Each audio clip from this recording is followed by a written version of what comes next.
Guys, today I will tell you how to build Flins in terms of artifacts and weapons primarily, so you can prepare your resources for him for when he comes out. I'll also be taking a look at some of the constellation stuff here, because with this in mind, his preferred builds change a bit. First of all, when it comes to leveling him, of course most of his materials come from Nodcry, so you can farm them as of right now. The only thing you can prepare for in advance is the Electro Gemstones, which I'm sure you have plenty of already, and the weekly boss materials you can get from the last weekly boss we got. Artifacts-wise, starting from the stats, Flins is very similar to Ineffa in terms of what he needs. This is because a large portion of his damage, almost all of it to be exact, comes from the Lunar Charge reaction, either from the direct attacks of his kit or the reaction triggers themselves. As you might know, since Lunar Charge is a transformative elemental reaction, it doesn't benefit from damage bonus, and so things like an Electro Damage Goblet won't really benefit him in any way. Elemental Mastery is also pretty bad, because despite the fact that Lunar Charge has some elemental mastery scaling, a lot of Flint's lunar damage comes from his elemental burst, so it's a direct hit with its own attack scaling multiplier. Attack in general is a pretty valuable stat for him, because he has a passive that gives him elemental mastery based on 10% of his total attack. Basically, you want to build Flint's with attack main stats and crit for the circlet. Then, in terms of energy, Flint's is quite peculiar because he has two elemental burst versions. The first one consumes the entirety of his energy pool to deal a big hit, and the second one consumes just 30 energy, but he can use it multiple times a rotation. The second one is typically the way to go for him, as it will contribute to more total damage. In this sense, there was a change to his kit that many people interpreted as a nerf, but in actuality, it's more like a buff.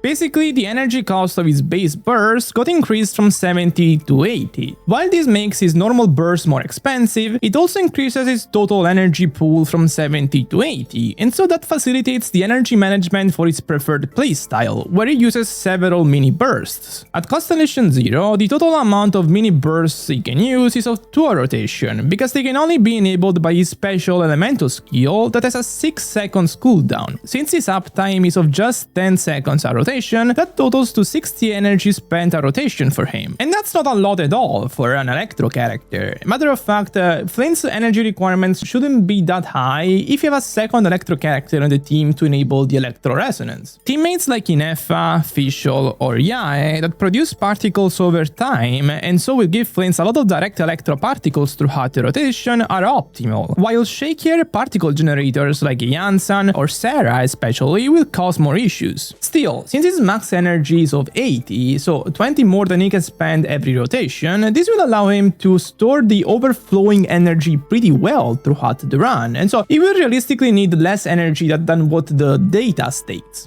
Moving on, artifact sets wise, he has a new signature set, that of course is his best. This set will give him different effects depending on how many Nodcry characters you have on the team. If you have 2, he will get 30% crit rate, while if you have 1, he will get half of that, so 15%. Typically, the set stays a really good option regardless, but it's only an unquestionably best in slot if you have a second Nodcry character on the team, so one of Aino, Ineffa, and Lauma. There is really no situation where you'd rather not have a second Nodcry character on the team, and Aino, who's from Nodcry, is a free option, so you should farm this set, no question asked. Also because, remember, it doesn't benefit much from damage bonus, so even with him being a burst reliant character, something like the Emblem of Severed Fate does nothing for him. Before I move on, let me remind you that if you enjoy my channel but you haven't subbed yet, please consider doing so, because it really makes me notice your support. Moving to the weapons now, he has a very strong signature option. It will give him a lot of crit, some lunar charge damage bonus, and also an energy refund once a rotation, which comes in handy for a character like him. Alternatively, he has a very fitting free-to-play option, the craftable Nodcry polyarm that gives him a lot of attack and lunar charge damage bonus. Still, the difference between the two weapons is what you would typically expect the difference between a free option and the signature one to be these days, so of around 30%. This difference tends to become higher when his energy requirements are big on a team, because the energy refund effects that come with the signature becomes more valuable.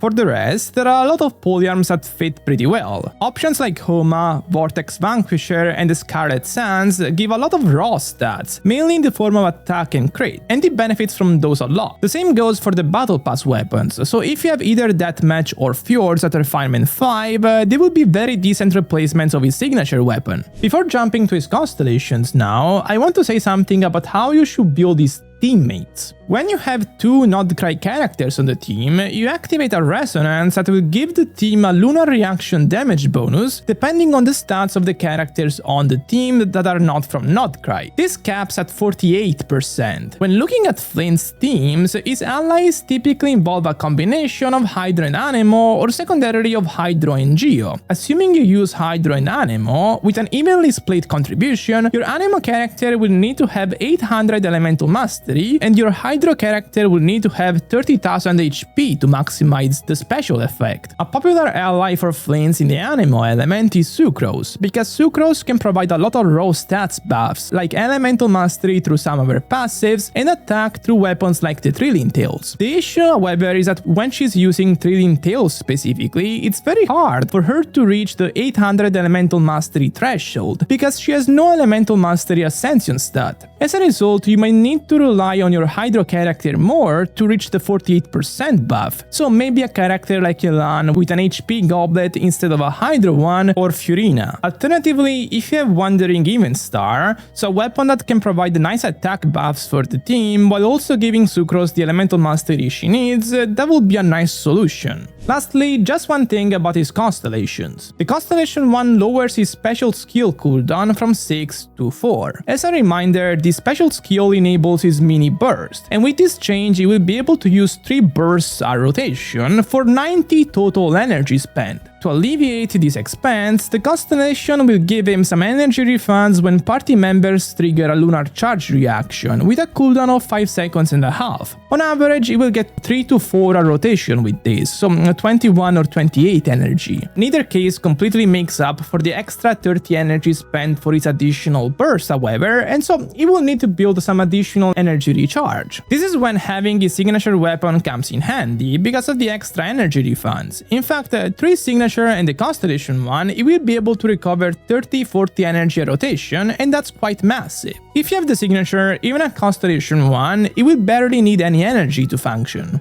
Lastly, in case you have some extra pull to spend, but you're in doubt between his signature and the Constellation 1, this is how they compare. They're pretty similar, with the Constellation 1 being a little better in terms of damage increase, although by itself the C1 brings additional build caveats, so the one I just talked about with the energy requirements. His signature, on the other hand, has a varying value depending on how much energy you need, but as a whole brings more quality of life for little damage difference, so that's something you might appreciate. Anyway, overall, Flins is a pretty easy character to build, like him preferring an attack goblet to a damage bonus one in particular is really nice, because they're easier to get, and so he would probably be able to accumulate more crit stats on average compared to other characters. The only painful restriction here is the requirement for a second Not Cry character on the team, because without that you can get the resonance, the artifact sets don't work, and so everything crumbles. And with this, I'm done for today. If you enjoyed this video, make sure to subscribe and also go check the latest Llama video I make. Llama, I think she's a broken character, so definitely go check that. Bye bye.